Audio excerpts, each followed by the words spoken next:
datang di Isoman Podcast, Ikatan Sosial Masyarakat 8, di mana anak sosial 8 beropini mengenai sebuah topik di rumah masing-masing. Untuk kali ini, kita akan bahas mengenai peran remaja milenial terhadap bahaya narkoba. Pastinya di sini gue nggak sendiri, ada dua teman gue, yaitu Rifa dan juga Jenderal Nox. Nah, di sesi pertama, kita akan berkenalan nih dengan narkoba. Kita akan bahas mengenai definisi dan juga jenis-jenisnya. Langsung aja yuk kita masuk. Rifa, definisi narkoba itu apa sih? Nah, narkoba itu sendiri sebenarnya singkatan dari narkotika, yaitu adalah zat atau obatan yang bersifat alamiah sintetis yang menimbulkan efek penurunan kesadaran, halusinasi, serta daya rangsang.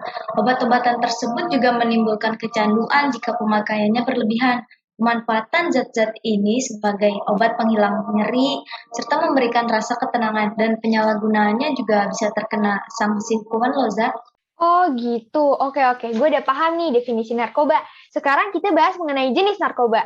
Jenis narkoba itu ada apa aja sih dan apakah ada pembedaan berdasarkan sesuatu gitu? Coba dong Jenderalnya jelasin ke kita nih. Jadi gini, jenis narkoba itu ada yang berdasarkan resiko ketergantungannya. Berdasarkan resiko ketergantungannya ini terbagi 3 golongan, Narkotika golongan 1 ada ganja, opium, tanaman koka. Dan ini sangat berbahaya jika dikonsumsi karena beresiko tinggi menimbulkan efek kecanduan. Lalu ada narkotika golongan 2. Kalau ini bisa dimanfaatkan untuk pengobatan, asalkan sesuai dengan resep dari dokter. Jenis dari golongan ini kurang lebih ada 85 jenis. Beberapa di antaranya seperti morfin, alfaprolina, dan lain-lain. Walaupun bisa digunakan untuk pengobatan, golongan 2 juga berpotensi menimbulkan ketergantungan, Dan golongan yang terakhir yaitu golongan 3. Narkotika golongan 3 ini memiliki risiko ketergantungan yang cukup ringan dan banyak dimanfaatkan untuk pengobatan serta terapi. Oh gitu, ternyata narkotika golongan 1, 2, 3 ini yang sering gue lihat di TV itu berdasarkan risiko ketergantungan. Oke, ilmu baru nih buat gue dan teman-teman lain. Selain itu, ada nggak sih jenis narkoba berdasarkan hal lain gitu, Jen?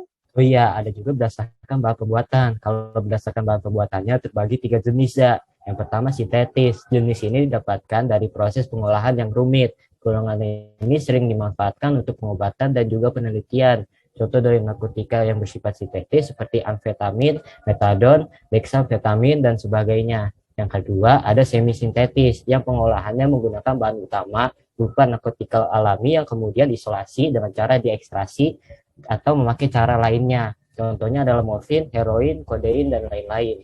Yang ketiga ada alami. Ganja dan koka menjadi contoh dari narkotika yang bersifat alami dan langsung bisa digunakan melalui proses sederhana. Karena kandungannya masih kuat, zat tersebut tidak diperbolehkan untuk dijadikan obat. Bahaya narkoba ini sangat tinggi dan bisa menyebabkan dampak buruk bagi kesehatan jika disalahgunakan. Salah satu akibat fatalnya adalah kematian, Loza. Berbahaya banget kan? Wah gila sih Jen, itu serem banget, bisa nyebabin kematian. Padahal bahan pembuatannya dari alam ya, ngeri juga. Oke guys, sekian dulu mengenai general knowledge about narkoba. Selanjutnya akan dibahas oleh temen gue yaitu Himyar mengenai dampaknya bagi remaja. Terima kasih. Ke SMA 8 bareng Uma, datang-datang ikut lomba. Yuk sama-sama kita stop narkoba. Halo guys, selamat datang kembali di Isoman Podcast, Ikatan Sosial Masyarakat 8, di mana anak sosial 8 beropini mengenai sebuah topik di rumah masing-masing. Tadi di sesi 1 kita udah bahas tentang narkoba secara umum. Nah, sekarang di sesi 2 kita akan bahas narkoba tapi lebih spesifik lagi, narkoba pada remaja. Jadi kita sebagai ABG, anak baru gede nih, bisa lebih relate lah dengan topik di sesi kedua ini. Gue udah siapin beberapa pertanyaan nih buat teman-teman gue di sini. Ada Faisal, Eca, dan juga Cul. Mulai deh ya dari pertanyaan pertama nih.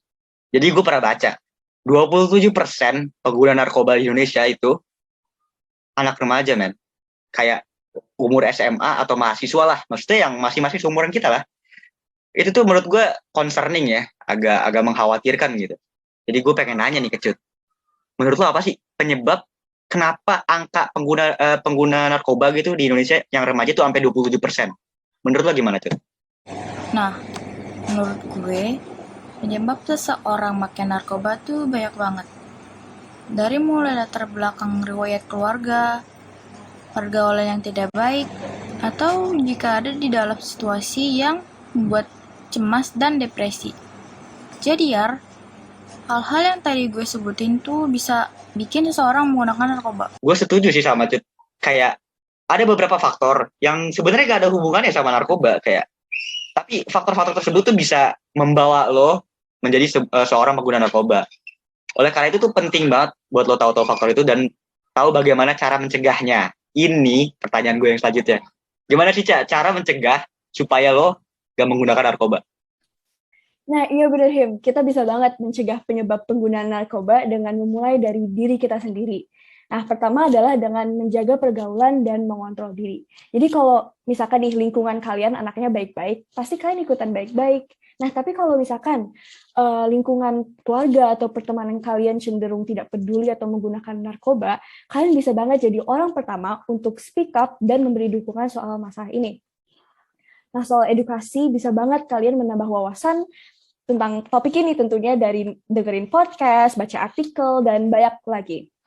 Nah, balik yang disebutin Cut sebelumnya bahwa pengguna narkoba berhubungan erat dengan kesehatan mental, kita juga jangan takut untuk seek professional help sebelum terlambat. Jadi kalau ada masalah apa-apa, jangan dipendam ya, dan break the stigma aja intinya.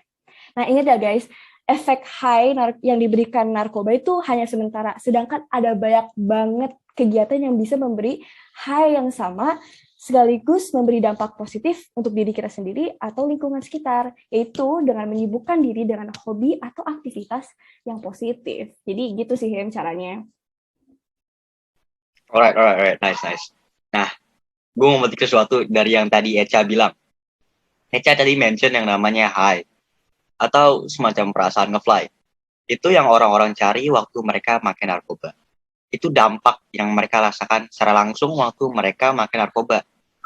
Cuman tahu gak sih sebenarnya ada loh dampak-dampak yang lo rasakan secara gak langsung atau dalam jangka panjang jika lo makan narkoba. Dan justru dampak ini tuh lebih besar dari dampak langsungnya. Lebih penting, ini lebih penting untuk dibahas. Karena itu gue pengen nanya ke Faisal ini. Pertanyaan gue selanjutnya. Faisal, apa sih dampak secara tidak langsung yang tadi gue sebutin itu jika lo memakai narkoba? Dari yang gue pernah baca sih ya, dan yang pernah gue lihat ya, makan narkoba tuh punya banyak banget efek sampingnya ya. Biasanya mereka tuh kayak ngalamin perubahan sikap dan lebih gampang marah, gampang emosi gitu deh ya. Pokoknya mereka juga bisa sampai melakukan tindakan kriminal demi mendapatkan narkotika. Itu efek yang paling kerasa ya. Selain lo dapat high-nya, lo juga jadi ketergantungan. Lo bisa sampai tadi melakukan tindak kriminal demi mendapatkan narkoba itu. Kadang saking ketergantungannya lo tuh sampai mengonsumsi narkoba sampai amount yang bahaya, yang lo sering dengar namanya overdosis. Jadi ketika lo ngambil sebuah dosis narkoba dalam sekali take atau berapa take, cuman udah kebanyakan itu bisa berdampak fatal banget. Itu dampak-dampak narkoba. Emang bahaya banget sih. Sebenarnya emang lo usahain deh hindarin. Cuma misalnya lo udah terlanjur nih kena, lo udah terlanjur ketergantungan. Ada kok caranya, masih bisa kok lo keluar dari jalan itu. Gue mau balik lagi ke Echa. Gimana sih Ca solusinya jika lo udah terlanjur make narkoba? Oke. Jadi gini, benar ada solusinya kok, tenang aja. Jadi menurut Badan Narkotika Nasional, ada 3 tahap rehabilitasi narkoba yang harus dilalui oleh pecandu narkoba. Nah ini tuh kira-kira menghabiskan sekitar 6 bulan sih minimal. Nah pertama tuh ada detoksifikasi. Terus ada tahap rehabilitasi non-medis, yaitu ada konseling dan terapi kelompok. Dan terakhir ada tahap bina lanjut, di mana para pecandu narkoba akan diberikan kegiatan sesuai dengan minat dan bakatnya masing-masing. Jadi gitu. Nah iya, bener kata Echa, itu tiga tahap dari BNN ya, resmi, 3 tahap resmi. Tapi kalau gue boleh jujur, itu 3 tahap ribet banget woy. Ribet sumpah. 6 bulan lagi ya prosesnya, lumayan lama sih kalau tanya gue. Mending lo gak usah nyentuh sekalian, itu narkoba, udah jauh-jauh aja. Jadi kalau ada satu hal yang bisa lo petik, yang bisa lo pelajari dari podcast ini podcast pendek ya, tapi ada satu hal yang bisa lo pelajarin: stop narkoba. Kami Isoman Podcast mohon pamit, see you guys.